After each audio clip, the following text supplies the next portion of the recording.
Hi बच्चा, good morning and welcome all to Franklin biology classes. तो मैं हूं उमर अहद। तो बच्चा, हम ऑलरेडी जैसे आप जानते हैं हमारा सीरीज चल रहा है ह्यूमन फिजियोलॉजी का, और ह्यूमन फिजियोलॉजी वाली सीरीज़ में हमने ऑलरेडी शुरू किया है डाइजेस्टिव सिस्टम। और इन द प्रीवियस क्लासेस हम अभी तक ये समझ चुके हैं कि न्यूट्रिशन का मतलब क्या होता है, न्यूट्रिशन के क्या क्या मोड्स होते हैं, एलिमेंट्री कैनल क्या होता है, एंड एलिमेंट्री कैनल के साथ एसोसिएटेड ग्लैंड्स कौन कौन से होते हैं। एंड अभी हम डिटेल में पढ़ रहे हैं बेटा एलिमेंट्री कैनल को, जिसके अंदर हमने अभी तक माउथ के बारे में स्टडी किया है, वेस्टिब्यूल के बारे में स्टडी किया है, एंड हमने बकल कैविटी के बारे में स्टडी किया। तो बकल कैविटी का हमने रूफ फिनिश किया, जिसमें हमने प्लेट पढ़ा था, hard plate and soft plate, rough plate and smooth plate. And last class के अंदर हमने बकल कैविटी के बारे में, टंग के बारे में डिटेल में स्टडी किया था कि टंग एक स्केलेटल मस्कुलर ऑर्गन होता है, वॉलंटरी नेचर का होता है, covered by stratified squamous epithelial tissue बेटा, ये हमने लास्ट में देखा, जिसमें से कुछ एपिथेलियल सेल्स मॉडिफाई होके पैपिलीज बनाती थी। और पैपिलीज के अंदर आपने देखा था उसमें क्या पाए जाते थे, अलग अलग जगह पे आपको टेस्ट बर्ड्स पाए जाते थे, एंड कुछ पैपिलीज के अंदर टेस्ट बर्ड्स नहीं होते थे, उनमें देखने को मिलती थी हमें बेटा टैक्टाइल रिसेप्टर्स। ठीक है ना। तो this is already done in the last class. तो आज हम क्या करने वाले हैं, आज हम फिनिश करने वाले हैं हमारी ओरल और बकल कैविटी को, और आज हम बकल कैविटी का लास्ट पार्ट पढ़ने वाले हैं, जैसा आप स्क्रीन पे देख ही सकते हैं। तो जो हमारा आज का टॉपिक होगा दैट विल बी टीथ बेटा। ठीक है ना। एग्ज़ाम के लिए टीथ वेरी इंपॉर्टेंट है, बिकॉज एग्ज़ाम में टीथ के ऊपर बहुत बार क्वेश्चंस पूछे गए हैं। तो इसको हम थोड़ा डिटेल में स्टडी करने की कोशिश करेंगे, और फिर उसके बाद इंशाल्लाह हम फायरिंग्स की तरफ मूव करेंगे बेटा। ठीक है ना। तो सबसे पहले आपको जैसे पता है बच्चा कि बकल कैविटी के अंदर टीथ का काम क्या होता है। तो टीथ जो होते हैं हमारी बॉडी में, they are also called as dents बेटा। ठीक है ना। टीथ को हम क्या बोल सकते हैं, जिनको हम डेंट्स भी बोल सकते हैं। अब हमारी बॉडी के अंदर टीथ जो होते हैं, इनका काम क्या होता है बच्चा, तो ये हमारी बॉडी में ग्राइंडिंग में मदद करते हैं। जब आप फूड खाते हैं तो फूड को ग्राइंड करने का काम किनका होता है, टीथ का होता है। ठीक है। फूड को च्यू करने का काम किनका होता है बेटा, ये अगेन टीथ का होता है। फूड को टीयर करने का काम बेटा, मतलब काटने का काम किसका होता है, ये भी टीथ का होता है बेटा। एंड बिसाइड्स दिस, जब हम फूड को मेस्टिकेट करते हैं, जब हम फूड को चबा रहे होते हैं, तो फूड को ओरल कैविटी में या बकल कैविटी में होल्ड करने का काम भी किसका होता है, वो टीथ का होता है। क्लियर है।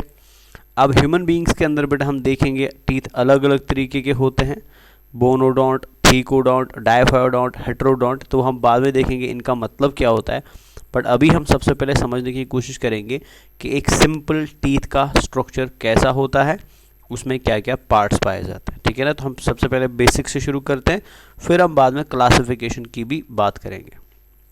जैसे आप अपनी पिक्चर स्क्रीन पर देख सकते हैं बेटा टीथ के पिक्चर को। तो एक टीथ को हम बेटा 3 पार्ट्स में डिवाइड करते हैं। जैसे मान लीजिए फॉर एग्जांपल आप एक पर्सन का बेटा जॉ देख रहे हैं। ठीक है। आप एक पर्सन का माउथ देख रहे हैं, तो ये इस पर्सन का जॉ बोन है फॉर एग्जांपल। ठीक है। मान लेते हैं ये एक पर्सन का जॉ बोन है बेटा। अब हम सबको पता है बेटा कि जॉ बोन के ऊपर क्या पाए जाते हैं, गम्स पाए जाते हैं। ठीक है ना। तो मान लेते हैं ये पोर्शन हमारा गम्स का है, और फिर उसके ऊपर आपको क्या दिखाई देता है, टीथ का वाइट कलर्ड या वाइट पार्ट दिखाई देता है। ये टीथ इंसिसर हो सकता है, ये टीथ कैनाइन हो सकता है, या ये टीथ प्रीमोलर या मोलर हो सकता है। ठीक है। अब जो पार्ट आपको टीथ का दिखाई दे रहा है ना, टीथ रियलिटी में इतना ही नहीं होता है। टीथ के अंदर बेटा बिसाइड्स दिस पार्ट जो हमें बाहर से दिखाई देता है, जो सफ़ेद कलर का होता है, इसके अलावा बेटा कुछ पार्ट ऑफ टीथ आपको गम्स में देखने को मिलेगा। जैसे ये वाला हिस्सा टीथ का आपको गम्स में देखने को मिलता है। So this part is covered by gums बेटा। ठीक है ना। तो ये गम्स से कवर्ड होता है इतना वाला पोर्शन। जब आप इसके नीचे देखेंगे तो आपको पता चलेगा कि कुछ पार्ट ऑफ टीथ जो है वो जॉ बोन के अंदर भी पाया जाता है। सो मतलब ये पार्ट बेटा एम्बेडेड है, ये फिक्स्ड है किसके अंदर, जॉ बोन के अंदर बच्चा। तो इन जनरल अगर मैं इसको कलर कर दूं अलग अलग तरीके से, तो इन जनरल आपको क्या देखने को मिलेगा कि टोटल बेटा टीथ के आपके 3 हिस्से देखने को मिलते हैं। ठीक है ना। एक वो हिस्सा जो हमें बाहर से दिखाई देता है, जिसको हम सुबह सवेरे उठ के शाम को सोने से पहले ब्रश करते हैं। ठीक है। जो हम हंसते हैं तो बेटा वो हमें एकदम सफ़ेद कलर का दिखाई देता है। तो ये वो पार्ट है बेटा जो गम्स के ऊपर पाया जाता है। ठीक है ना। शोई पार्ट है। कुछ अमाउंट ऑफ टीथ है, कुछ हिसाब टीथ बेटा आपको गम्स के अंदर देखने को मिलता था, तो आपके गम्स उस पार्ट को कवर करते हैं बेटा ऐसे, तो this is covered by gums बेटा। तो अगर आप नज़दीक में कभी मिरर में देखेंगे तो ये पार्ट आपको थोड़ा थोड़ा सा दिखाई भी देता है बेटा, वाइट कलर का ही होता है। एंड कुछ पार्ट टीथ का जो हमें नहीं दिखाई देता है, जो किस में पाया जाता है बेटा, हमारी जॉ बून के अंदर पाया जाता है। मैग्जिले ऊपर वाली जॉ बून में भी होंगे एंड मैंडेबल नीचे वाली जॉ बून में भी होंगे बच्चा, ठीक है ना। तो अगर आप इन जनरल देखेंगे तो टीथ को हम 3 हिस्सों में बांटते हैं। टीथ के 3 मेजर पार्ट्स पाए जाते हैं। एक ये पार्ट जो हमें दिखाई देता है, एक ये वाला पार्ट जो हमारे गम्स में बंद है, और एक ये वाला पार्ट जो एम्बेडेड है इनसाइड द जॉ बून, या जिसको हम एल्वियोलर बून भी बोलते हैं बेटा। तो this bone is also called as alveolar bone. तो ये वाला पार्ट जो टीथ का होता है, जो हमें बाहर से शो होता है बेटा, जो हमें बाहर से दिखाई देता है, this part is called as crown बेटा, इसको हम क्राउन बोलते हैं, ठीक है, सिंपल है।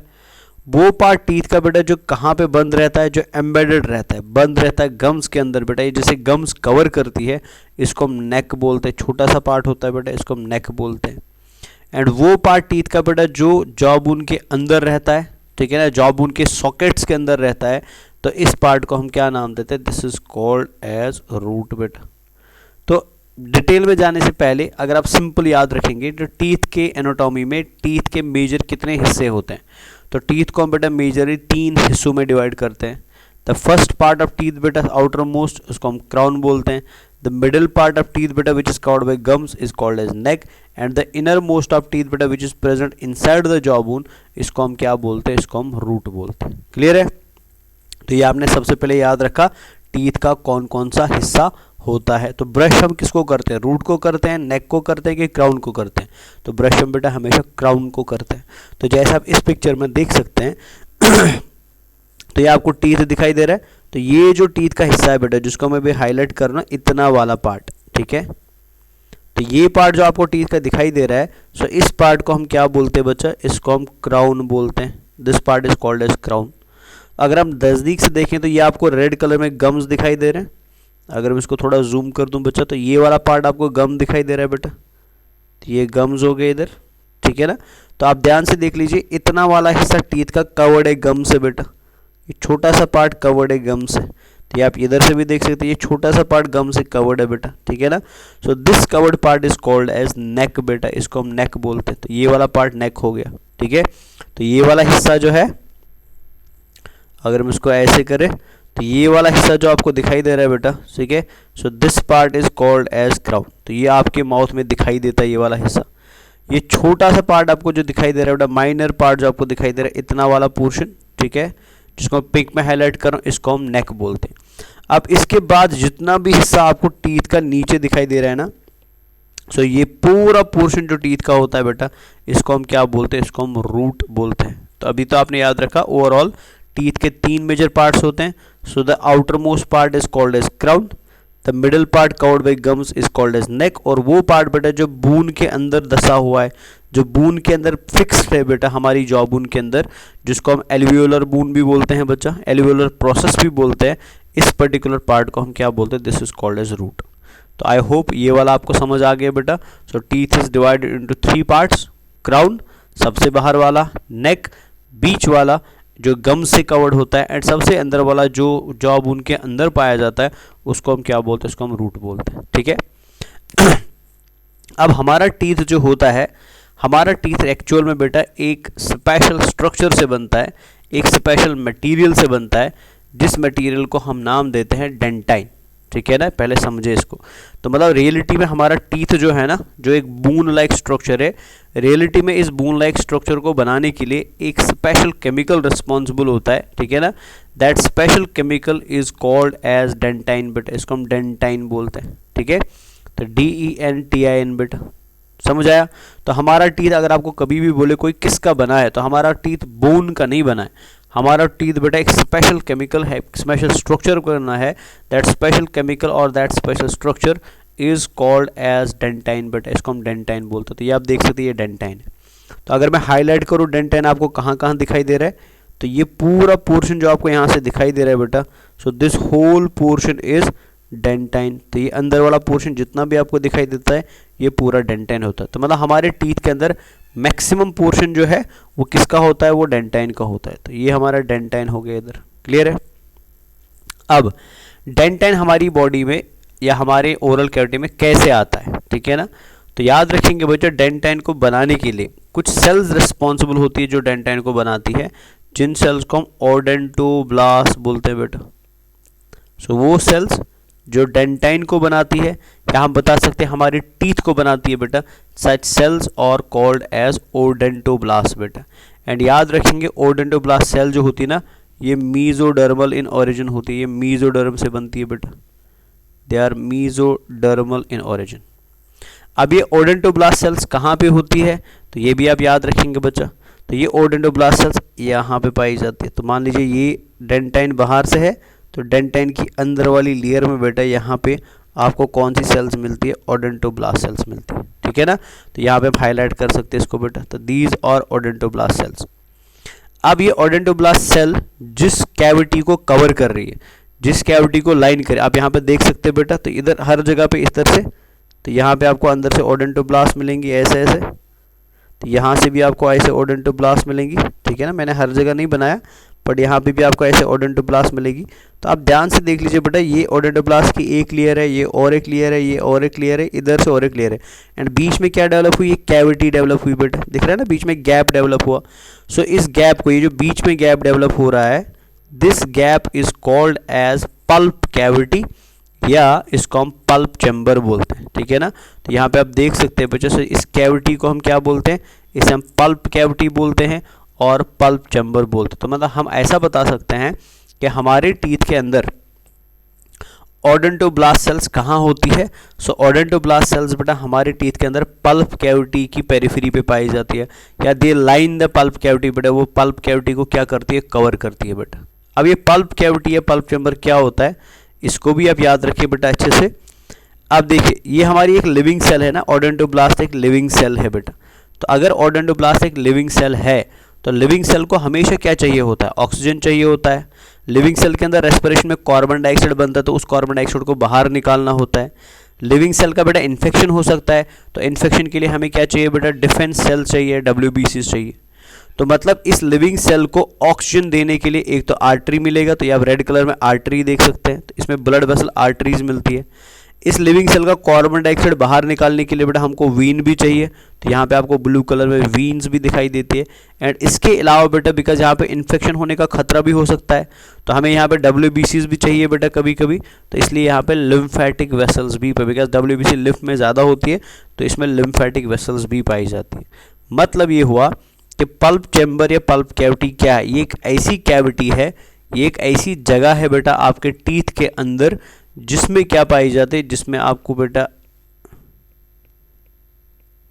आर्टरी पाई जाती है, जिसमें आपको बेटा वीन पाई जाती है, एंड इसके अलावा आपको यहाँ पे क्या मिलती है बेटा, आपको यहाँ पे लिम्फेटिक वेसल्स मिलती है। तो ऐसी कैविटी टीथ के अंदर जिसमें आपको क्या मिलेंगी बेटा, जिसमें आपको आर्टरीज मिलेंगी, वीन्स मिलेंगी एंड लिम्फेटिक वेसल्स मिलेंगी, ऐसी कैविटी ऑफ टीथ को हम क्या बोलते हैं, पल्प कैविटी बोलते हैं, या इसको हम पल्प चैम्बर बोलते हैं। क्लियर है।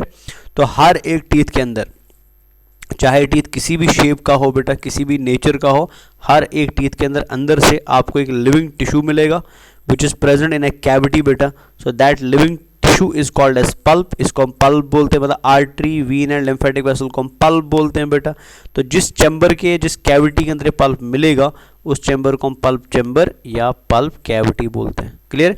और इसी पल्प कैविटी या पल्प चैम्बर की पेरिफेरी पे, इसी की दीवारों पे बेटा, इसी की वॉल्स पे आपको कौन सी सेल्स मिलती है, डेंटाइन फॉर्मिंग सेल्स मिलती है बेटा, जिन डेंटाइन फॉर्मिंग सेल्स को हम क्या बोलते हैं, ओडेंटोब्लास्ट बोलते हैं बेटा। क्लियर हो गया। तो याद रखेंगे हमारी टीथ को कौन सी सेल्स बनाती है, तो हमारी टीथ को बनाने वाली सेल्स को बेटा हम नाम देते हैं ओडेंटोब्लास्ट सेल्स, ठीक है ना। तो ये बूनी पार्ट ऑफ टीथ को बनाती है, that bony part of teeth is called as dentine बेटा। तो डेंटाइन टीथ का बूनी हिस्सा होता है, बूनी पार्ट होता है, एंड इस डेंटाइन वाले पार्ट को बनाने वाली सेल्स मीजोडर्मल इन ओरिजिन होती है, एंड दीज मीजोडर्मल सेल्स बेटा they are called as dentine. अब डेंटाइन का केमिकल कंपोजिशन अगर आप देखेंगे ना, तो ये इंपॉर्टेंट है, याद रखना बेटा। तो डेंटाइन के अंदर लगभग आपको 70% इनऑर्गेनिक कंटेंट मिलता है बेटा, 70% इनऑर्गेनिक कंटेंट मिलता है, ठीक है। एंड इसके अंदर बेटा आपको लगभग 30% ऑर्गेनिक कंटेंट मिलता है। मतलब ये हुआ कि डेंटाइन के अंदर बेटा मोस्टली आपको क्या मिलेंगे, इनऑर्गेनिक मॉलिक्यूल्स मिलेंगे, इनऑर्गेनिक आयन्स मिलेंगे, जैसे कैल्शियम मिलेगा, जैसे फॉस्फेट मिलेगा, ठीक है ना, जैसे मैग्नीशियम मिलेगा। तो ऐसे आपको यहाँ पे इनऑर्गेनिक कंपाउंड, तो मतलब ये सिंपल में किसका बना हुआ है, ये मोस्टली इनऑर्गेनिक मटेरियल्स का बना हुआ है। So this bone like structure बेटा which is made up of inorganic materials, इस इनऑर्गेनिक मटेरियल को सिक्रीट कौन करती है, ओडेंटोब्लास्ट सेल्स करते हैं बेटा। इसी को हम क्या बोलते हैं, इसी को हम डेंटाइन बोलते हैं बेटा। तो आई होप डेंटाइन आपको क्लियर हो गया, ठीक है। अब डेंटाइन को अगर आप ध्यान से देखेंगे तो डेंटाइन जो क्राउन में पाया जाता है, अब इधर ध्यान से देखिए, ये क्राउन वाला पार्ट था ना हमारा, तो डेंटाइन जो क्राउन में पाया जाता है और डेंटाइन जो नेक में पाया जाता है, इधर देख लीजिए। तो ये डेंटाइन बेटा नेक का हो गया, इतना वाला पार्ट है ना, और ये डेंटाइन क्राउन का हो गया बेटा। इसको मैं डॉट से रिप्रेजेंट करता हूं ऐसे। तो डेंटाइन जो क्राउन का होता है एंड डेंटाइन जो नेक का होता है बेटा, this dentine is covered by a very important material और by a very important structure, जिस मटेरियल या जिस स्ट्रक्चर को हम क्या नाम देते हैं, इनेमल नाम देते हैं बेटा। अब ध्यान से देखिएगा कि ये हमारा है डेंटाइन, है ना, ये हमारा डेंटाइन हो गया बेटा, इतने वाले हिस्से में डेंटाइन हो गया। अब अगर आप ध्यान से देख पा रहे हैं, इसी डेंटाइन के बाहर आपको क्या मिल रहा है, ये वाइट कलर्ड का मटेरियल मिल रहा है, ये देखिए बेटा, ये वाइट कलर का मटेरियल मिल रहा है, दिख रहा है ना। सो इसी वाइट कलर के मटेरियल को हम क्या नाम देते हैं, इसको हम इनेमल नाम देते हैं बेटा। तो मतलब आपके दांत जो वाइट कलर के होते हैं वो डेंटाइन की वजह से नहीं होते हैं, वो वाइट कलर के होते हैं, वो सफ़ेद कलर के होते हैं, किसकी वजह से, एक स्पेशल स्ट्रक्चर की वजह से बेटा। That special structure is called as enamel. Clear है। और याद रखेंगे एनामल के लिए कुछ इंपॉर्टेंट प्रॉपर्टीज। एनामल के बारे में सबसे पहली जो इंपॉर्टेंट चीज़ आप याद रखेंगे, दैट इज एनामल बेटा हमारी बॉडी का हार्डेस्ट नॉन लिविंग मटेरियल है बेटा, हार्डेस्ट नॉन लिविंग मटेरियल है। लिविंग मटेरियल में बेटा बोन आता है, हार्डेस्ट लिविंग मटेरियल बोन होता है। तो एनामल बेटा हार्डेस्ट नॉन लिविंग मटेरियल है हमारी बॉडी का, या हार्डेस्ट सबस्टेंस है बेटा ह्यूमन बॉडी की। अब एनामल को बनाने के लिए बेटी सेल्स रिस्पॉन्सिबल होती है। तो जो सेल्स एनामल को बनाती है बेटा, तो वो कहाँ पे पाई जाती है, तो सबसे पहले याद रखेंगे तो वो आपको डेंटाइन के अपर लेयर में मिलेंगी। तो अगर हम इन सेल्स को यहाँ पे बनाएं तो ये आपको इधर मिलती है सेल्स बेटा, जो डेंटाइन को सिक्रीट करती है।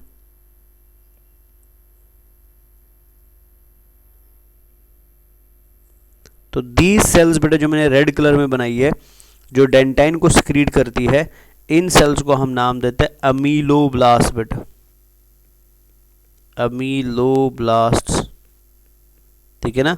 और नेचर में याद रखना बेटा ये एक्टोडर्मल इन ओरिजिन होती है।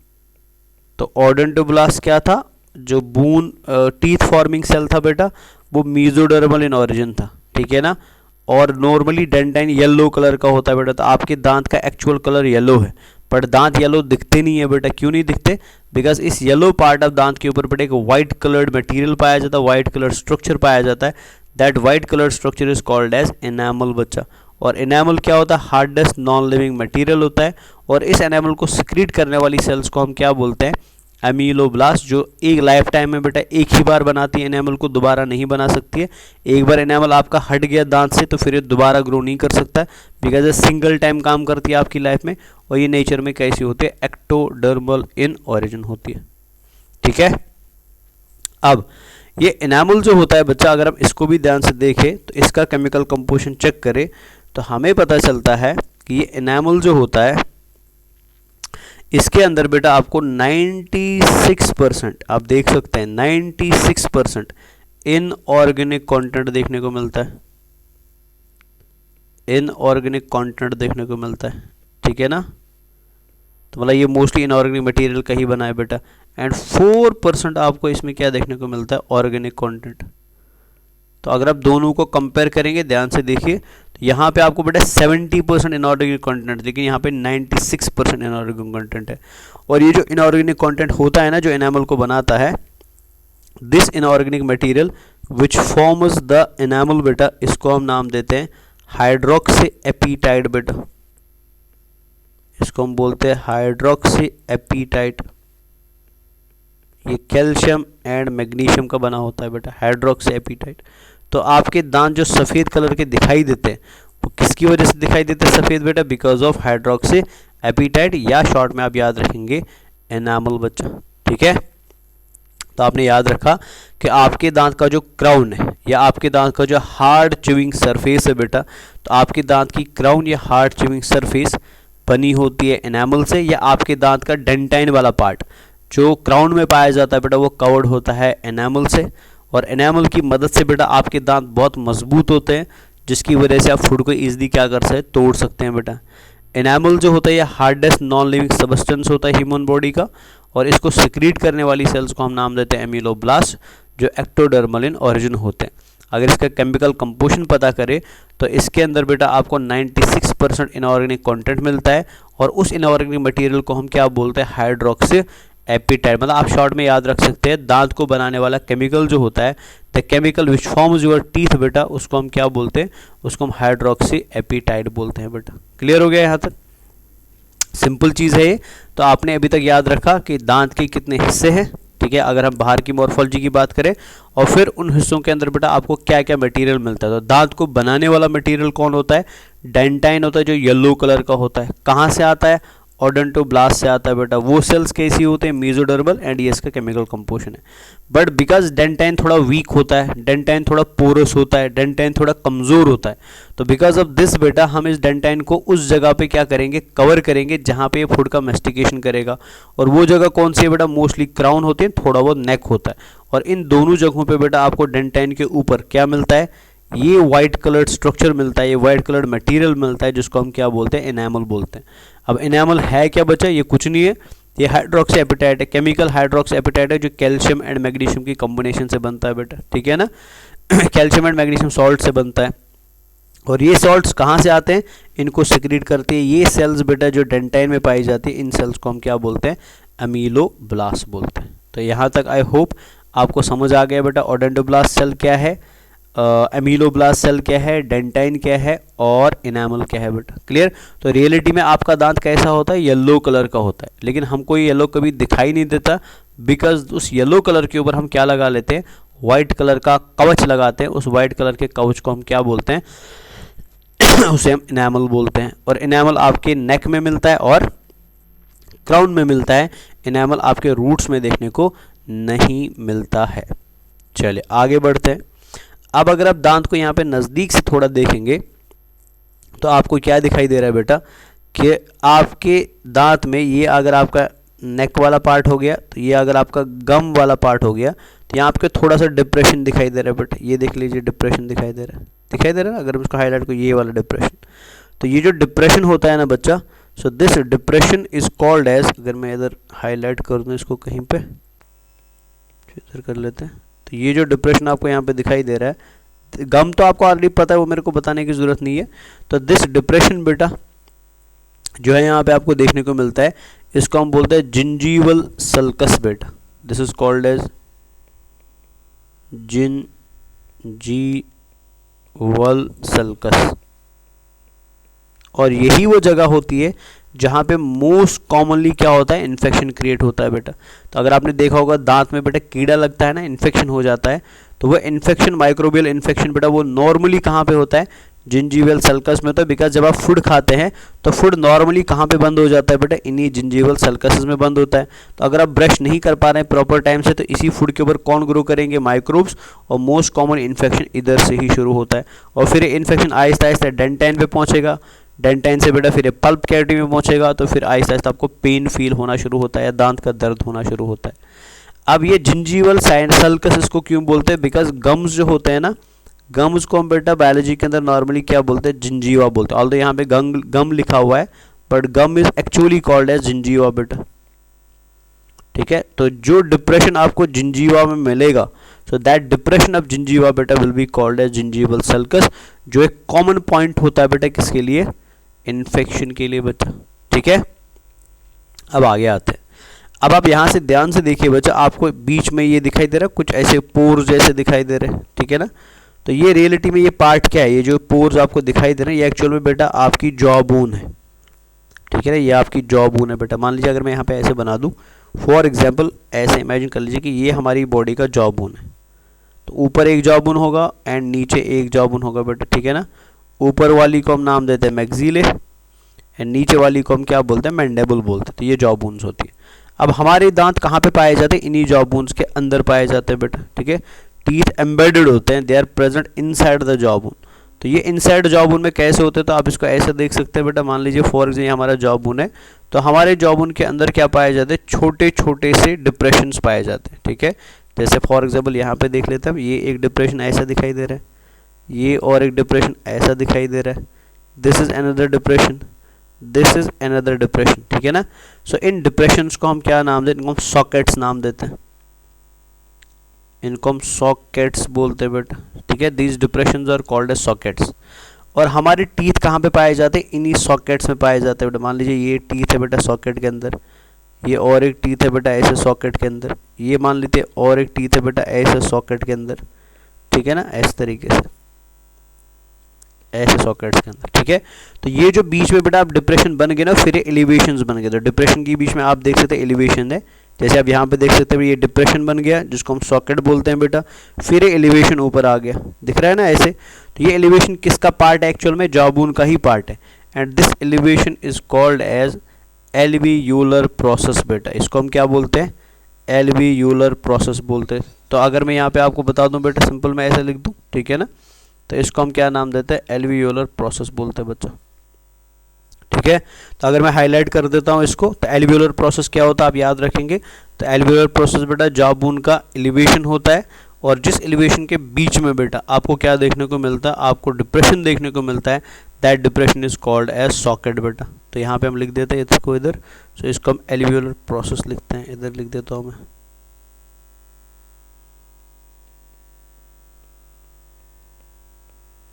इसको हम एल्वियोलर प्रोसेस बोलते हैं। तो जॉ बोन का वो हिस्सा जिसके बीच में बेटा क्या फॉर्म होता है, सॉकेट फॉर्म होता है बेटा, that part of jaw bone is called as alveolar process बेटा। क्लियर हो गया ये भी।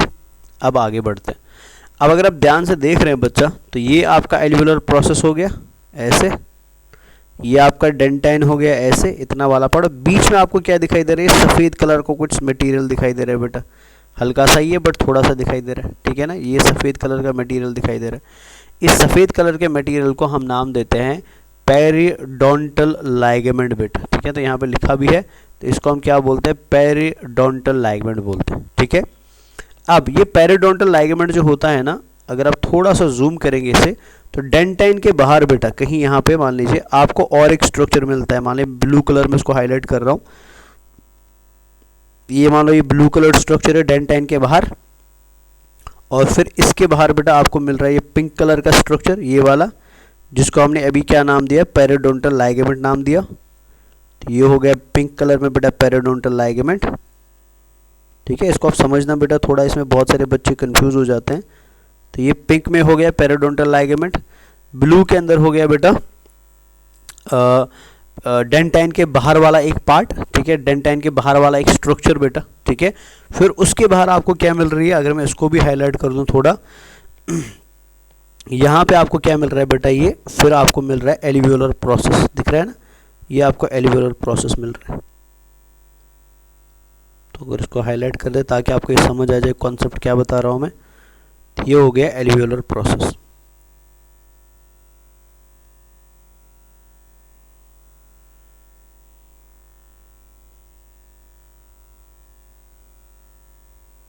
ठीक है, ये एल्वियोलर प्रोसेस हो गया। अब ध्यान से देखिए, तो एल्वियोलर प्रोसेस जो है उसको हम जोड़ते हैं बेटा डेंटाइन के साथ, ठीक है ना। ध्यान से देख ले, अगर डेंटाइन को भी कलर कर देता हूँ मैं, रुकिए, तो ये ब्लैक लाइन रिप्रेजेंट कर रहा है डेंटाइन को बेटा, ठीक है ना।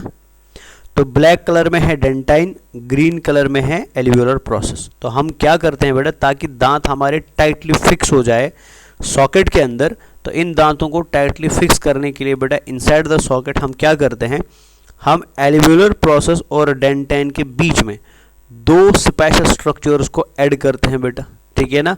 और इन दो स्पेशल स्ट्रक्चर के एडिशन की वजह से हमारे दांत जो है ना वो टाइटली फिक्स हो जाते हैं, वो टाइटली फिट हो जाते हैं किसके अंदर, सॉकेट के अंदर। और ये कौन से दो स्ट्रक्चर्स है बेटा, इनमें से जो पिंक कलर में मैंने स्ट्रक्चर बनाया है, ठीक है ना। So this pink colour structure is called as this pink colour structure बेटा is called as periodontal ligament बेटा, इसको हम पेरिडोंटल लाइगामेंट बोलते हैं। ये पेरिडोंटल लाइगामेंट एक्चुअल में क्या होता है बेटा, ये कोलेजन होता है, ठीक है ना। शॉर्ट में इसमें डरना नहीं है। तो पेरिडोंटल लाइगामेंट रियलिटी में क्या है, ये कोलेजन फाइबर है बेटा। So this is collagen fibre, ये है कोलेजन फाइबर बेटा, ठीक है। फिर जो आपको ब्लू कलर में दिखाई दे रहा है, ठीक है ना, so this blue colour structure is called as cementum बेटा, इसको हम सीमेंटम बोलते हैं।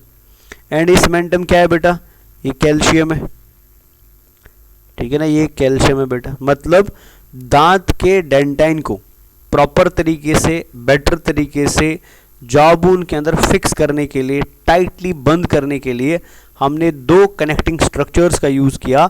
एक कनेक्टिंग स्ट्रक्चर है पेरिडोंटल लाइगामेंट, जो एल्वियोलर प्रोसेस को बेटा किसके साथ जोड़ेगा, सीमेंटम के साथ जोड़ेगा। और फिर सीमेंटम किससे चिपका होगा बेटा, सीमेंटम अंदर जाके डेंटाइन से चिपका होगा। तो आप ऐसे समझ सकते हैं, डेंटाइन को पकड़ा है सीमेंटम ने, सीमेंटम को पकड़ा है पेरिडोंटल लाइगामेंट ने, और इसकी वजह से बेटा पेरिडोंटल लाइगामेंट जुड़ा किससे, बून से।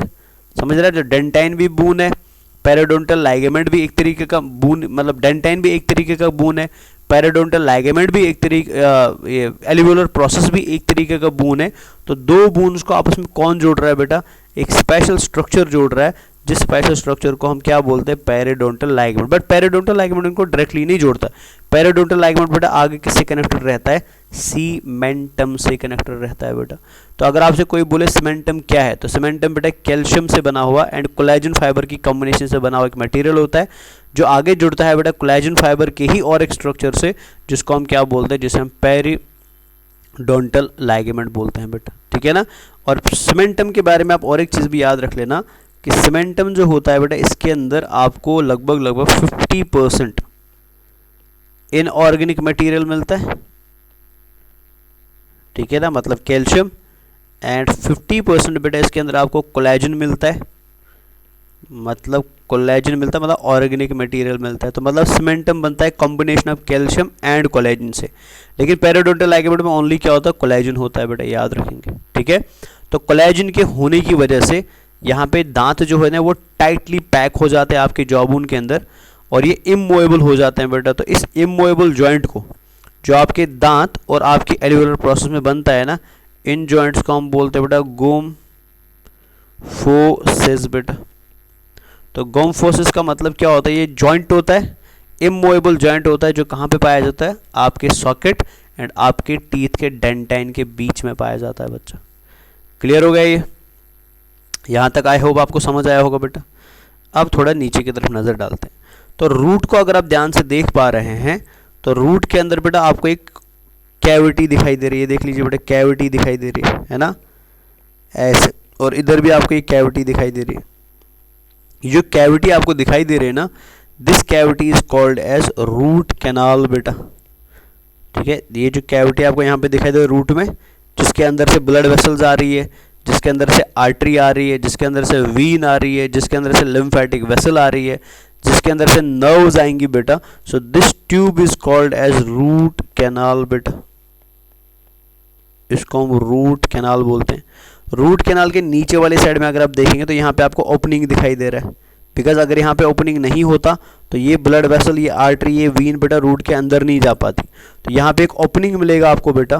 सो that opening is called as apical foramen, ठीक है। तो अगर मैं इधर लिख दूँ तो ओपनिंग जो होती है बेटा, that is called as apical foramen. मतलब हमारे दांतों के रूट के अंदर बेटा एक छोटा सा पोर पाया जाता है, छोटी सी ओपनिंग पाई जाती है, और उस ओपनिंग का काम क्या होता है, उसी ओपनिंग से बेटा हमारे दांत में क्या आता है, पल्प आता है। पल्प मतलब बेटा आर्टरीज, वीन्स, ठीक है ना, और नर्व्स आती है बेटा, एंड लिम्फेटिक वेसल्स आती है। तो जिस ओपनिंग से ये सारी ब्लड वेसल्स या ये सारी वीन्स या ये सारी नर्व्स अंदर एंटर करेंगी ना, उस ओपनिंग को हम क्या बोलते हैं, अपाइकल फोरामेन बोलते हैं। और जिस कैनाल के थ्रू बेटा वो आगे बढ़ेंगी उसे हम रूट कैनाल बोलते हैं। एंड फाइनली जहाँ पे ये सारी नर्व्स वीन जमा हो जाती है उस कैविटी को हम पल्प कैविटी बोलते हैं। And combination of these all things को हम क्या बोलते हैं, उसको हम शॉर्ट में पल्प बोलते हैं बेटा। क्लियर हो गया? तो ये स्ट्रक्चर हो गया किसके, आपके टीथ का बेटा। तो आपने इसमें सब कुछ याद रखा, इनेमल क्या है, डेंटाइन क्या है, एमिलोब्लास्ट क्या है, ओडोंटोब्लास्ट क्या है, एंड बाकी सारे स्ट्रक्चर आई होप आपको क्लियरली समझ आ गया बच्चा। फिर भी आपको कुछ समझ नहीं आता तो आप प्लीज़ कमेंट्स में लिख के डाल दीजिए कि ये चीज़ हमको समझ नहीं आई है, तो मैं इंशाल्लाह नेक्स्ट वीडियो में उसको रिप्लाई करूंगा बेटा, ठीक है ना। तो जो बच्चे ऑफलाइन में है तो वो डायरेक्टली क्लास में भी पूछ सकते हैं, तो उनको मैं क्लास में बताऊंगा। जब जो बाकी मेरे को मतलब डायरेक्टली कांटेक्ट नहीं कर पाते हैं तो वो डायरेक्टली प्लीज़ आप कमेंट्स में डाल दीजिए, तो मैं अगले दिन आपको उसका रिप्लाई कर दूंगा। तो ये हो गया हमारे टीथ का स्ट्रक्चर बेटा। क्लियर हो गया ना ये? तो आई होप टीथ आपको स्ट्रक्चर बेसिस पे समझ आ गया होगा। अभी हम आगे बढ़ते हैं। अगर हम ह्यूमन बींग्स के अंदर बेटा बात करें, ह्यूमन बींग्स में किस तरीके के टीथ पाए जाते हैं, तो मतलब types of teeth in human की अगर हम बात करें, types of teeth in human बेटा, ठीक है ना। तो पर्टिकुलरली हम ह्यूमन की देखेंगे, बाकियों का हमें देखने का ज़रूरत नहीं है, बिकॉज एग्जाम में मोस्टली बेटा हमारे बेसिस पे ही पूछा जाता है क्वेश्चन, ठीक है। तो सबसे पहली चीज़ जो आप याद रखेंगे बच्चों कि ह्यूमंस जो होते हैं ना, on the base of type of teeth हम होते हैं डाइफायोडोंट्स बेटा, डाइफायोडोंट्स। एनसीईआरटी में भी लिखा है, तो इसको हम थोड़ा यहाँ पे अच्छे से समझ लें, डाइफायोडोंट्स। तो ह्यूमंस बेटा टीथ के बेसिस पे क्या होते हैं, डाइफायोडोंट्स होते हैं। अब ये डाइफायोडोंट का मतलब क्या होता है, तो ये समझने की कोशिश करते हैं बेटा। डाइफायोडोंट्स बेटा ऐसे एनिमल्स को बोलते हैं, ठीक है ना, जिनकी अंदर पूरे लाइफ में, मतलब पूरे लाइफ साइकिल में जितनी भी उनकी उम्र है, जितनी भी उनका लाइफ साइकिल है, पूरे लाइफ साइकिल में बेटा उनको 2 बार दांत आएंगे, ठीक है ना। तो मतलब पूरी लाइफ में बेटा इनको कितने सेट टीथ्स के मिलेंगे, 2 सेट ऑफ टीथ्स मिलेंगे बेटा, 2 सेट्स ऑफ टीथ मिलेंगे, ठीक है। तो ऐसे एनिमल्स जिनको अपनी पूरी लाइफ साइकिल में कितने बार टीथ मिलेंगे, 2 बार टीथ मिलेंगे, ट्वाइस इनकी बॉडी के अंदर टीथ मिलेंगे बेटा, तो such animals are called as diphyodonts बेटा। अब इन डाइफायोडोंट्स के अंदर क्या होता है कि जब इनके अंदर पहली बार टीथ आते हैं, मतलब लाइफ में फर्स्ट टाइम टीथ आते हैं बेटा, ठीक है ना, तो उन लाइफ में पहली बार आने वाले टीथ्स को, ठीक है, अगर हम इधर लिख दे बेटा इसको ऐसे, तो ये डाइफायोडोंट्स होंगे, मतलब इनको लाइफ में 2 बार टीथ मिलेंगे बेटा। अब जब इनको लाइफ में पहली बार टीथ मिलेंगे ना, सो वो पहली बार वाले टीथ जो होते हैं ना, उनको हम टेम्पोररी टीथ बोलते हैं, उनको हम टेम्पोररी टीथ बोलते हैं, मतलब वो कुछ समय तक रहेंगे और उसके बाद निकल जाएंगे बेटा, तो उनको हम टेम्पोररी टीथ बोलते हैं। या इन पहली बार लाइफ में आने वाले टीथ को हम डेसिडियस टीथ भी बोलते हैं, इनको हम डेसिडियस टीथ भी बोलते हैं बेटा। या इनको हम प्राइमरी डेंटेशन भी बोलते हैं, पहली बार आने वाले टीथ्स को हम बेटा प्राइमरी डेंटेशन भी बोलते हैं, प्राइमरी डेंटेशन बोलते हैं। या ये नाम तो आपने सुना ही होगा बच्चा, इनको हम मिल्क टीथ भी बोलते हैं, मिल्क टीथ, दूध के दांत बेटा, देखा है ना। तो जब ह्यूमन बींग्स के बच्चे पैदा होते हैं तो एकदम छोटे बेबीज होते हैं बेटा, तो जब वो बेबी फॉर्म में होते हैं तो उनकी बॉडी में सबसे पहले क्या आते हैं, छोटे छोटे से दांत आते हैं, तो फिर वो कुछ समय बाद क्या होते हैं बेटा, निकल जाते हैं। तो वो जो पहली बार दांत आए थे ना, जिनको हम शॉर्ट में दूध के दांत भी बोलते हैं, इन टीथ्स को ही हम क्या बोलते हैं, they are called as primary teeth, deciduous teeth, primary dentition, और इनको हम मिल्क टीथ बोलते हैं। अब जो मिल्क टीथ गिर जाते हैं, ठीक है ना, मिल्क टीथ निकल गए बेटा, अब इनको लाइफ में दूसरी बार टीथ आएंगे, तो ये जो दूसरी बार टीथ आ रहे हैं बेटा, they are called as permanent teeth बेटा, ठीक है ना, इसको हम परमानेंट टीथ बोलते हैं, they are called as permanent teeth बेटा। या इसको हम अडल्ट टीथ भी बोलते हैं, इनको हम अडल्ट टीथ भी बोलते हैं बेटा, ठीक है। या इसको आप सेकेंडरी डेंटेशन भी बोल सकते हैं, इनको हम बेटा सेकेंडरी डेंटेशन भी बोल सकते हैं, सेकेंडरी टीथ भी बोल सकते हैं। क्लियर है। और एक बार बेटा आपका परमानेंट टीथ आया और अगर वो किसी कारण निकला, किसी कारण टूटा, या आपने उसको खुद डॉक्टर के थ्रू रिमूव करवाया, दोबारा वो टीथ कभी भी ग्रो नहीं करेगा बच्चा। तो इन जनरल हमको पूरी ज़िंदगी में कितनी बार टीथ मिलते हैं? 2 बार। एक बचपन में मिलते हैं, फिर वो निकल जाते हैं, और फिर उसके बाद कौन से टीथ आते हैं? परमानेंट टीथ आते हैं। क्लियर है। और ये एग्जाम के लिए बहुत इंपॉर्टेंट है बेटा, इसको बहुत अच्छे से समझ भी लेना आप लोग। अब ह्यूमन बीइंग्स के अंदर जो ये वाले टीथ होते हैं बेटा, ठीक है ना, कौन से टीथ?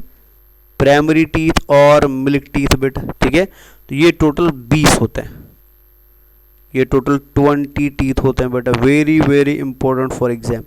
तो प्राइमरी टीथ इंसानों में या प्राइमरी टीथ ह्यूमन बीइंग्स के बच्चों में, छोटे बेबीज में कितने होते हैं? ये 20 होते हैं बेटा।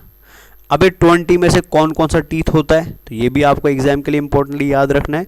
तो जैसे आपको पता है बेटा कि हमारी बॉडी के अंदर टीथ जो होते हैं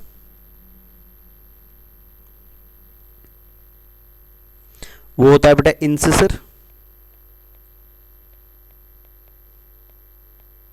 है ना। उसके बाद होता है बेटा कैनाइन,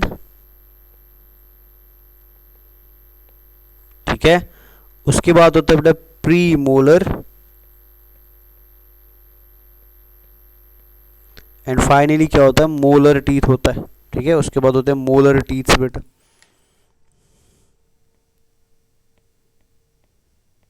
मोलर टीथ, ठीक है। तो ये हमारी होती है बेटा टीथ के टाइप्स के, हमारी माउथ में कौन कौन सा टीथ का टाइप होता है? तो 4 डिफरेंट टाइप ऑफ टीथ पाए जाते हैं हाँ, तो हमारे माउथ में इंसिसर्स, कैनाइन्स, प्रीमोलर्स एंड मोलर्स बेटा। तो इस वजह से हम हेट्रोडोंट होते हैं बेटा।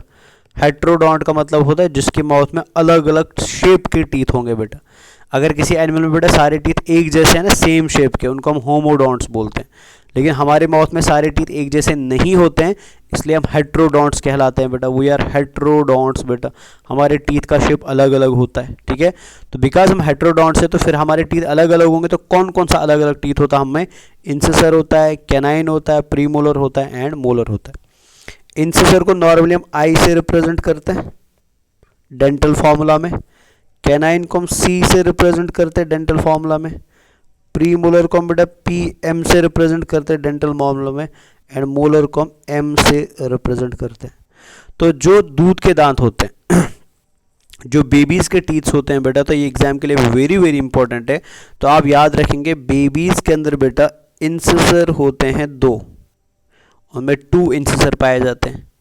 बेबीज के अंदर बेटा कैनाइन्स भी होते हैं, कैनाइन होता है 1 बेटा, ठीक है। तो बेबीज के अंदर टेम्पररी टीथ में, या जब टेम्पररी डेंटेशन या प्राइमरी डेंटेशन होता है, तो प्राइमरी डेंटेशन में इंसिसर्स होते हैं 2, प्राइमरी डेंटेशन में कैनाइन होता है 1, एंड प्राइमरी डेंटेशन में बेटा मोलर भी होते हैं 2, ठीक है। लेकिन very very important for exam, और ऑलरेडी एग्जाम में पूछा भी गया है, प्राइमरी डेंटेशन के अंदर जो प्री मोलर होते हैं ना, वो कोई नहीं होता बेटा, 0 प्री मोलर होते हैं। ये इंपॉर्टेंट एग्जाम के लिए याद रखना है, ठीक है। तो ये इंपॉर्टेंट है।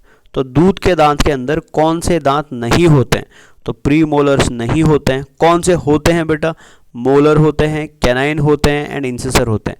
इंसिसर एंड मोलर 2 होते हैं और कैनाइन 1 होता है बेटा, ठीक है। तो ओवरऑल बेटा आपको कितने टीथ यहाँ पे मिल रहे हैं? 2, 2, 4 और 5, ठीक है। दैट मीन्स अगर आपकी बॉडी में ऐसे जॉ है, मान लीजिए इधर देख लीजिए, आपके पास ऐसा जॉ है बेटा, एक पर्सन की बॉडी में ऐसे जॉ है, तो ये मान लेते हैं ये अपर जॉ हो गया, ठीक है ना, और ये मान लेते हैं ये लोअर जॉ हो गया बेटा, ऐसे लो, इसको हम क्वाड्रेंट बोलते हैं बेटा, हाफ क्वाड्रेंट बोलते हैं। तो ये लोअर जॉ हो गया ऐसे, ठीक है। तो अपर जॉ के अगर हम एंड लोअर जॉ को अगर हम 4 पार्ट्स में डिवाइड कर दें ऐसे, ठीक है, तो ये लेफ्ट वाला पार्ट हो गया, ये राइट वाला हो गया, ये लेफ्ट लोअर हो गया, ये राइट लोअर हो गया। तो बच्चों के अंदर बेटा जो छोटे बेबीज होते हैं, अगर हम उनको एक हिस्से में उनके दांत देखें तो उनमें बेटा यहाँ पे होंगे 2 इंसिसर ऐसे, ये 2 इंसिसर आ गए इनमें, फिर एक कैनाइन होगा ऐसे, नोकीला कैनाइन होता है बेटा, प्री मोलर कोई भी नहीं होता बेटा, ठीक है ना, और मोलर कितने होंगे बेटा? मोलर भी 2 होंगे। तो ये हो गए मोलर 2 बेटा, 2 हो गए। तो ये तो हम खाली एक हिस्से की बात कर रहे हैं ना, तो फिर यहाँ पे भी ऐसे होगा, इस साइड में भी बेटा 2 क्या होंगे इंसिसर, 1 क्या होगा कैनाइन और 2 क्या होंगे मोलर्स। तो ये हो गए 5 और ये हो गए 5, हो गए 10। तो फिर वैसे बेटा इधर भी 5 5 होंगे, तो ये भी 10 हो गए, तो टोटल कितने हो गए 20 हो गए बेटा। क्लियर है, इसमें कंफ्यूज नहीं होना बच्चा। तो जब हम डेंटल फार्मूला की बात करते हैं ना, तो हम डेंटल फार्मूला को कैलकुलेट करने के लिए हमारे पूरे ओरल कैविटी में जो टीथ्स होते हैं ना, उनको 4 पार्ट्स में डिवाइड करते हैं। ठीक है, तो लेफ्ट अपर जा का, left quadrant, right quadrant, lower जा का। तो हम एक क्वाड्रेंट के टीथ्स को कैलकुलेट करते हैं, फिर उसको बाकियों के साथ बेटा मल्टीप्लिकेशन में ले लेते हैं। तो अगर एक साइड में आपको 5 है तो इधर भी फिर 5 होंगे, एंड यहाँ पे भी 5 5 होंगे, तो टोटल कितने हो गए 20 हो गए। तो इसलिए यहाँ पे 20 टीथ लिखा हुआ है। क्लियर हो गया। तो ये तो हमने बात करी किसकी, प्राइमरी डेंटेशन की बेटा। ऐसे ही अगर हम बात करेंगे परमानेंट टीथ के डेंटेशन की बेटा, ठीक है ना, तो परमानेंट टीथ में कौन से दांत पाए जाते हैं और कितने पाए जाते हैं, तो इसको हम इधर लिख देते हैं बेटा। तो परमानेंट टीथ के अंदर आपको अगेन दिखेंगे इंसिसर, कैनाइन, प्रीमोलर एंड मोलर। तो आपको परमानेंट टीथ के अंदर बच्चा इंसिसर्स दिखाई देते हैं, एक क्वाड्रेंट की मैं खाली बात कर रहा हूं, 2। ठीक है, कैनाइन्स भी दिखाई देते हैं बेटा आपको, एक क्वाड्रेंट की बात चल रही है। ठीक है, मोलर आपको दिखाई देते हैं 3 बेटा, एंड प्री मोलर आपको कितने दिखाई देते हैं, 2 दिखाई देते हैं। तो मतलब प्री मोलर एक ऐसा टीथ है जो आपकी जिंदगी में एक ही बार आता है। ये आप देख लीजिए बेटा, इंसिसर दोबारा आया, कैनाइन भी दोबारा आया, एंड मोलर, बिकॉज जब बच्चों का इंसिसर होगा ना 2, वो बाद में निकल जाएगा, 6-7 साल के बाद वो निकल जाएगा। कैनाइन भी निकल जाएगा एंड मोलर भी निकल जाएगा, फिर उनके बदले क्या आएंगे, नए इंसिसर, नए कैनाइन एंड नए मोलर। लेकिन प्री मोलर तो पहले था ही नहीं ना, प्री मोलर बाद में आया, और अगर ये प्री मोलर बाद में निकलेगा, ये जिंदगी में दोबारा कभी नहीं आएगा। सो दैट मीन्स बच्चा, अगर आप ध्यान से देखेंगे ना, एक अडल्ट ह्यूमन बीइंग के अंदर इंसिसर, कैनाइन एंड मोलर डाइफायोडोंट है बेटा, डाइफायोडोंट है, बिकॉज ये जिंदगी में 2 बार मिलते हैं। लेकिन उसी अडल्ट के अंदर बेटा प्री मोलर क्या होता है, ये मोनोफायोडोंट होता है, बिकॉज ये उसे जिंदगी में एक ही बार मिलता है। तो ये बड़ा इंपॉर्टेंट क्वेश्चन है और बहुत ट्रिकी क्वेश्चन है, तो इसको अच्छे से समझ लेना मैंने आपको क्या बोला। ठीक है, तो ओवरऑल बच्चे को कितने टीथ मिलते हैं, 20। ठीक है ना, और उन 20 टीथों में कौन सा टीथ नहीं होता है, तो वो बेटा प्री मोलर होता है।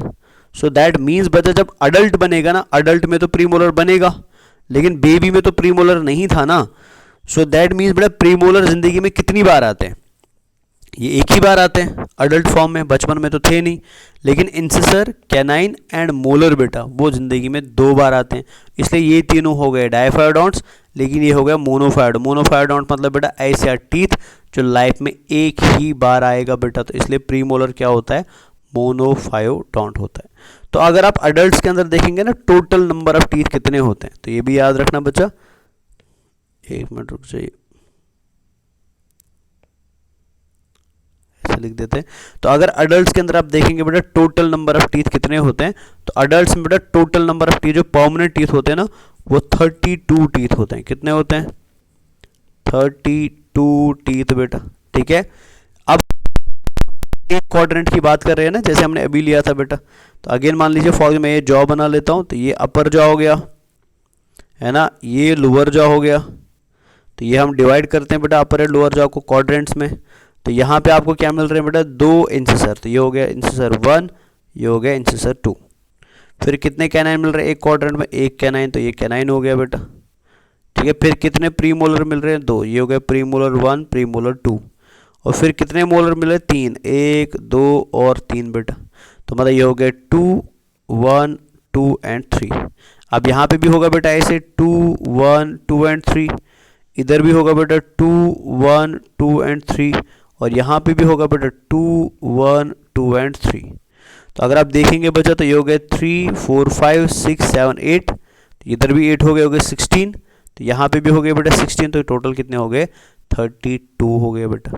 अब इस 32 में बेटा हमारा नंबर एडिशन कहाँ पे हो रहा है, 20 तो ऑलरेडी थे हमारे पास, ठीक है ना, 20 टीथ्स बेटा जो कौन से थे, जो टेम्पोरेरी टीथ थे बेटा। ठीक है, अब बेटा 32 है, दैट मीन्स एक्स्ट्रा टीथ कितने आ गए, 12 टीथ्स एक्स्ट्रा आ गए बेटा, है ना, 20 ऑलरेडी थे, अभी हमारे पास 32 है, तो एक्स्ट्रा टीथ्स कहाँ से आए बेटा, वो 12 टीथ्स एक्स्ट्रा कौन से आए, वो प्री मोलर से आए बेटा, ठीक है।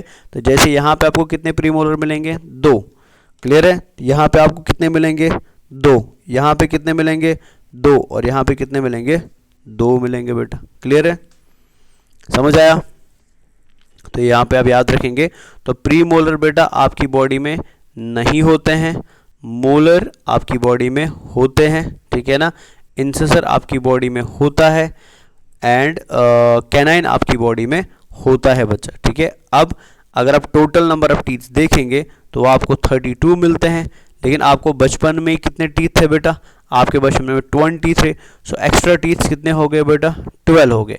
अब इन 12 टीथ्स में से जो टीथ मोनोफायोडोंट है वो 8 होते हैं बेटा, तो वो 8 कौन से है, वो है प्रीमोलर बेटा, तो 2 होते हैं एक साइड में, 2 2 4, 2 6, 2 हो गए 8 बेटा। अब 12 में कितने बचे हमारे पास, 4, ठीक है ना, तो वो 4 कहाँ से आए बेटा, तो आप यहाँ पे देख सकते हैं, अगर हम बच्चे की टीथ की बात करें तो बच्चे में बेटा मोलर कितना होता था, बच्चे में मोलर होते थे 2, और यहाँ पे हमारे पास मोलर कितने हैं बेटा, 3, सो दैट मीन्स यहाँ पे एक मोलर ऐड होगा, यहाँ पे एक मोलर ऐड होगा, यहाँ पे एक मोलर ऐड होगा, और यहाँ पे एक मोलर ऐड होगा बेटा, तो टोटल कितने हो गए, ये 4, तो 8 + 4 कितने हो गए, 12। तो याद रखें कितने टीथ बेटा एक पर्सन के अंदर पहली बार आते हैं, तो 12 टीथ बेटा पहली बार आते हैं, जिसमें से प्री मोलर आते हैं 8 पहली बार, एंड मोलर आते हैं 4 पहली बार बेटा, तो इनको मोनोफायोडोंट टीथ बोलते हैं, ठीक है। तो बाकी इंसिसर भी रिपीट हुआ और कैनाइन भी रिपीट हुआ, इंसिसर पहले भी 2 थे, बाद में भी 2 हो गए, इंसिसर पहले भी, कैनाइन पहले भी 1 था और बाद में भी 1 हो गया बेटा, लेकिन मोलर पहले 2 थे और बाद में कितने हो गए, 3, सो दैट मीन्स एक मोलर जो बाद में एक्स्ट्रा आ रहा है ना, वो भी, तो वो भी क्या हो गया, वो भी मोनोफायोडोंट ही हो गया बच्चा, क्लियर हो गया ये। तो आपने समझा बेटा डायफायोडोंट का मतलब क्या होता है, एंड डायफायोडोंट में कौन सा टीथ कैसे और कितनी बार आता है। सेकंड आप याद रखिए बेटा, ह्यूमंस का टीथ डायफायोडोंट है, बट बिसाइड्स बीइंग डायफायोडोंट बेटा ह्यूमंस का टीथ थिकोडोंट भी होता है, थैकोडोंट भी होता है बेटा। अब क्या मैं एनिमल किंगडम में भी पढ़ा चुका हूं, बट यहाँ पे भी याद रखिए, थैकोडोंट बेटा ऐसा टीथ होता है जो कहाँ पे पाया जाता है, सॉकेट में पाया जाता है, ठीक है। Teeth is fully embedded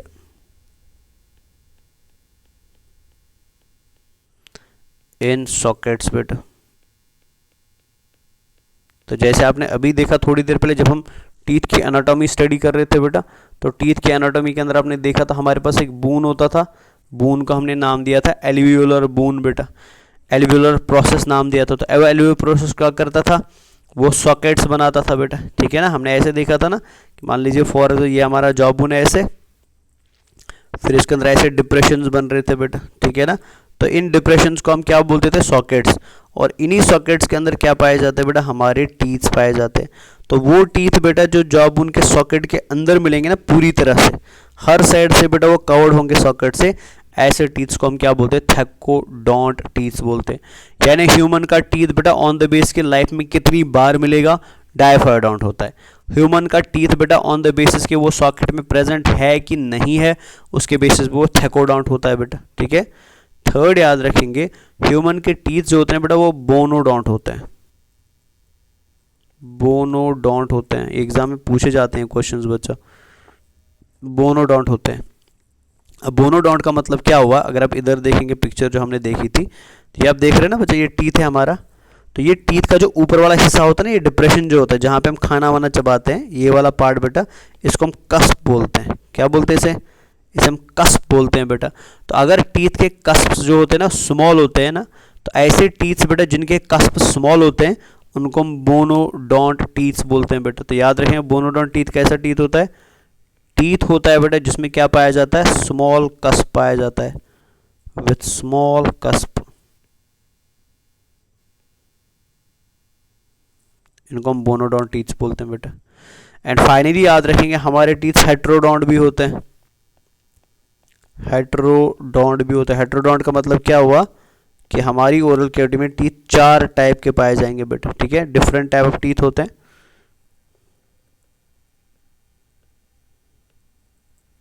different type of teeth होते हैं बेटा।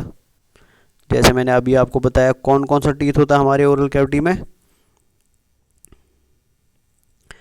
इंसिजर होता है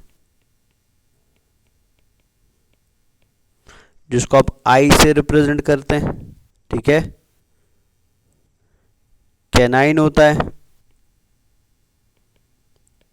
जिसको आप सी से रिप्रेजेंट करते हैं। प्रीमोलर होता है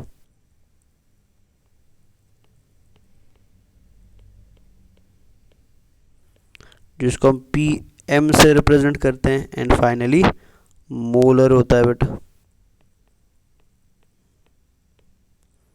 जिसको आप एम से रिप्रेजेंट करते हैं, ठीक है। तो इंसिसर का काम क्या होता है बेटा? इंसिसर कटिंग में मदद करता है, फूड को काटने में मदद करता है। सो कटिंग ऑफ फूड किससे होता है? इंसिसर से होता है, इंपॉर्टेंट है, ठीक है। चलिए कैनाइन जो होता है बेटा, कैनाइन का काम क्या होता है? कार्निवर टीथ भी इसको बोला जाता है, याद रखेंगे। Canine is also called carnivore teeth. इसका काम टीयरिंग का होता है बेटा, टीयरिंग का काम होता है, ठीक है। And pre molar and molar का काम क्या होता है बेटा? इनका काम ग्राइंडिंग का होता है। अगर मैं ऐसे लिख दूं शॉर्ट में तो इन दोनों का काम क्या होता है? इनका काम ग्राइंडिंग का होता है, चबाने में मदद करते हैं। इनका ग्राइंडिंग का काम होता है, ठीक है। और एक इंपॉर्टेंट चीज़ भी यहाँ पे याद रखेंगे जो एग्जाम में पूछी जाती है, वो है कि जो इंसिसर एंड कैनाइन होता है ना, very very important for exam बेटा, बता रहा हूँ मैं बार बार। इंसिसर एंड कैनाइन जो होता है, इनके अंदर आपको बेटा टीथ में एक रूट मिलता है, ठीक है ना, वन रूट मिलता है, चाहे ये अपर जॉ में हो या लोअर जॉ में हो। तो इंसिसर चाहे अपर जॉ का हो, इंसिसर चाहे लोअर जॉ का हो, हर बार बेटा आपको टीथ के अंदर कितने रूट्स देखने को मिलेंगे? आपको एक सिंगल रूट देखने को मिलेगा बेटा। इंपॉर्टेंट है, याद रख लेना बच्चा, ठीक है ना। तो सिंगल रूट आपको कहाँ पे देखने को मिलता है? आपको upper and lower jaw of incisor and canine में देखने को मिलता है। क्लियर? अगर हम प्री मोलर की बात करें, ठीक है ना, तो हम इसको थोड़ा आगे ले आते हैं ऐसे, चलो इधर से बता देता हूँ मैं। तो अगर हम प्री मोलर की बात करें बच्चा,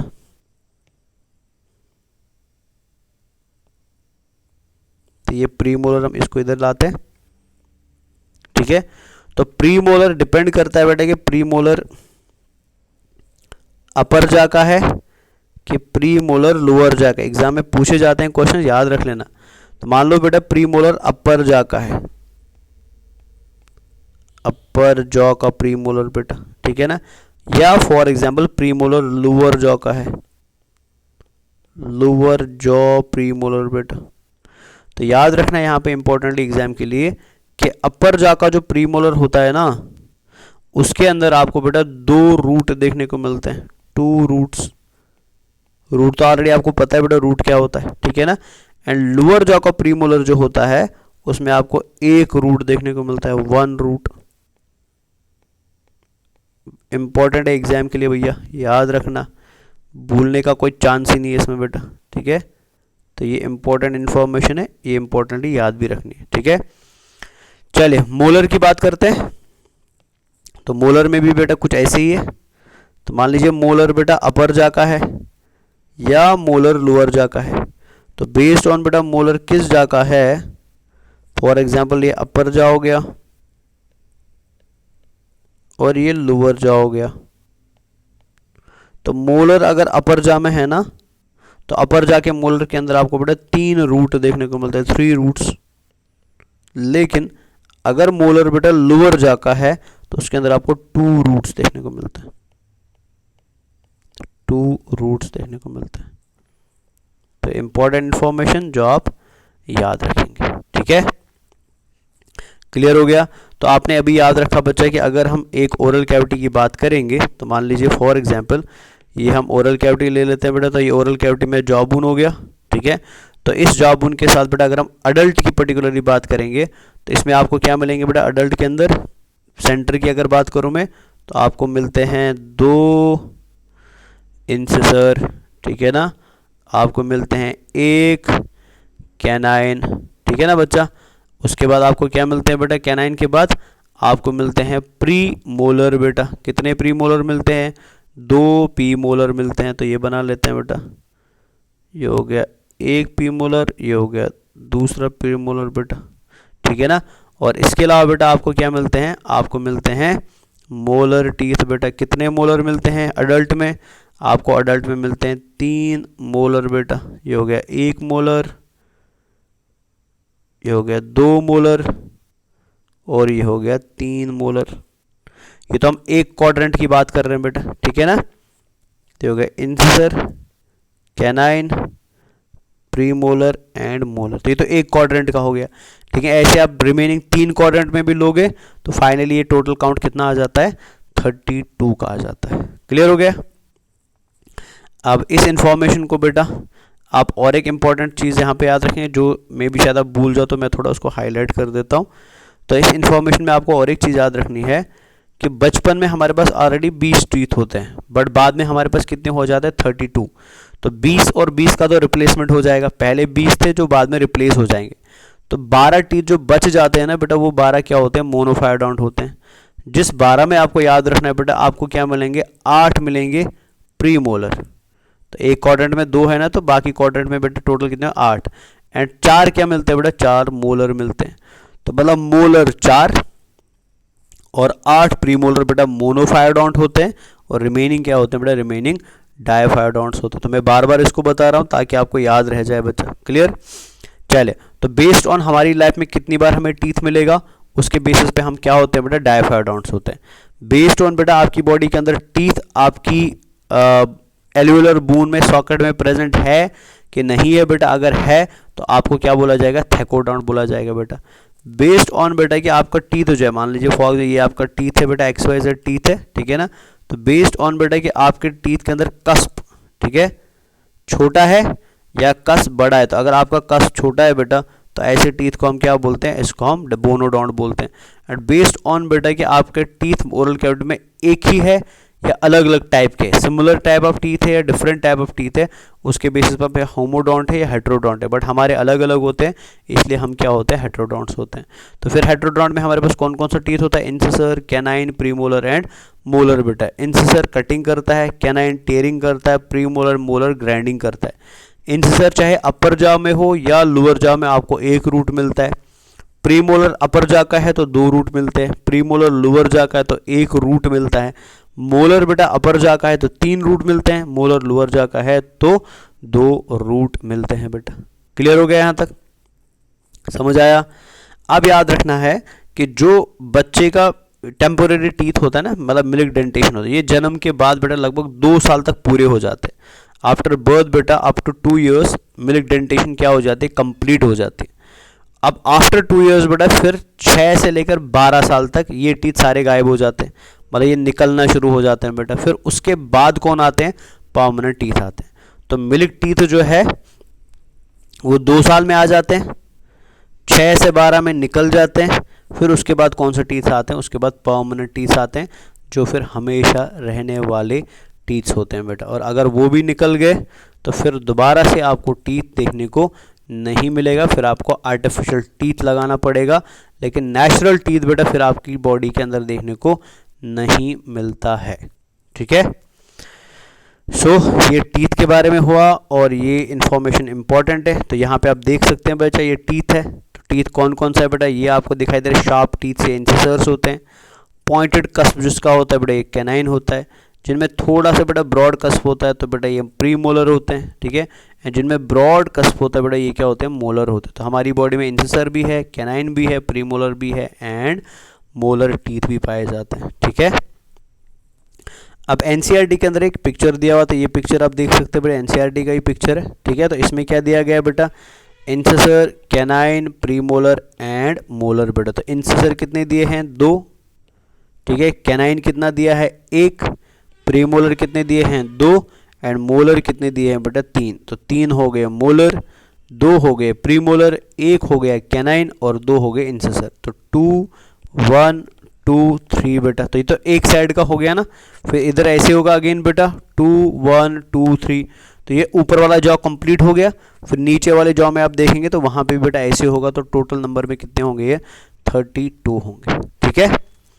अब डेंटल फॉर्मूला क्या होता है, तो ये भी याद रखना बेटा। डेंटल फॉर्मूला का मतलब होता है number of teeth in upper half jaw divided by number of teeth in lower half jaw multiply by 4 बेटा। मतलब आपके अपर जा के एक क्वाड्रेंट में कितने टीथ है, डिवाइड करेंगे उसे बेटा आपके लोअर जा के क्वाड्रेंट में कितने टीथ है, बचे हमारे 2 क्वाड्रेंट्स, उसके साथ उसको क्या करेंगे, मल्टीप्लाई करेंगे। ठीक है, जैसे मान लेते हैं फॉर इधर ले लेते हैं, तो ये हमारे दोनों जाज हो गए, अपर जा हो गया और ये लोअर जा हो गया। ठीक है ना, तो अपर जा के एक क्वाड्रेंट के टीथ को हम कैलकुलेट करेंगे, उसको डिवाइड करेंगे बेटा लोअर क्वाड्रेंट के टीथ के साथ, तो बचे हमारे कितने क्वाड्रेंट्स, 2 क्वाड्रेंट बच गए ना, इनको मल्टीप्लाई करेंगे 2 से। तो ये 2 किसे रिप्रेजेंट कर रहा है, रिमेनिंग 2 क्वाड्रेंट्स को रिप्रेजेंट कर रहा है बेटा। जैसे फॉर एग्जांपल मैंने अभी आपको बोला बेटा मिल्क टीथ कितने होते हैं, 2 1 0 2, तो ये हो गया इंसिसर, कैनाइन, प्रीमोलर एंड मोलर। तो इंसिसर 2 होते हैं, कैनाइन 1 होता, प्रीमोलर कोई नहीं होता एंड मोलर होते हैं 2। तो लोअर जा में भी ऐसे होगा,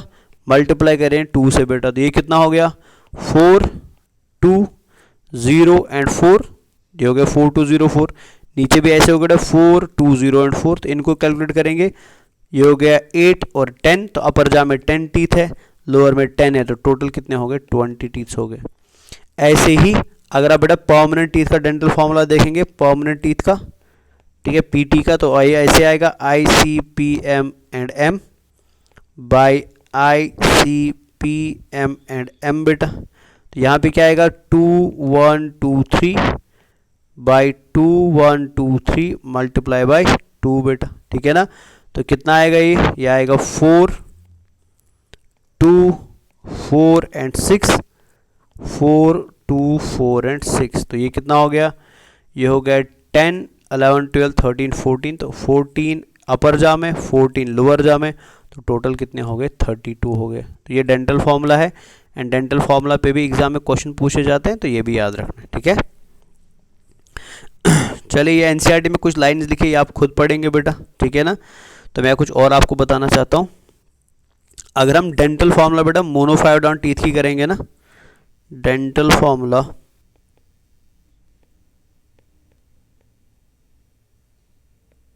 ऑफ मोनोफायोडॉन टीथ्स,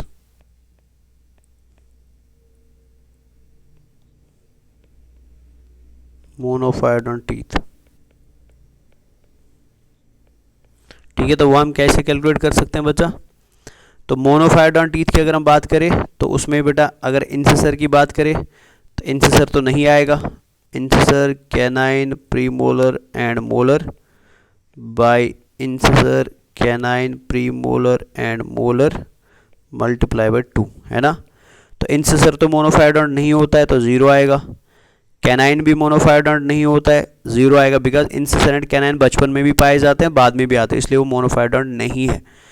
प्रीमोलर बेटा बचपन में कोई नहीं होता है, बट अडल्ट लाइफ में 2 पाए जाते हैं, तो यहाँ पे 2 आएगा। मोलर बचपन में 2 होते हैं, बट अडल्ट में 3 आते हैं, so that means 1 molar extra में आ गया जो पहले नहीं था, तो यहाँ पे 1 आएगा। तो इधर भी लिख देते हैं 0 0 2 एंड 1 बेटा, एंड मल्टीप्लाई किसे करेंगे 2 से करेंगे, तो ये हो गया बेटा 4 एंड 2 बाई 4 एंड 2, तो ये हो गया बेटा 6 एंड 6। तो टोटल मोनोफायोडॉन टीथ्स कितने होते हैं 12 होते हैं बेटा। ठीक है, समझ आया। कंप्लीट की अगर आप बात करेंगे बेटा, ठीक है, एक क्वाड्रेंट की बात करेंगे तो एक क्वाड्रेंट में कितने होते हैं 3 होते हैं बेटा, जिसमें से 2 होंगे प्रीमोलर और 1 होगा मोलर बेटा। समझ आया। चलिए, so this is all for today. तो हमने आज की क्लास में सीखा कि टीथ के मॉर्फोलॉजी में कितने पार्ट, कल में कुछ क्वेश्चंस भी कराऊंगा इसके ऊपर बेटा, पहले आप इसको लेकिन पढ़ के आ जाइएगा।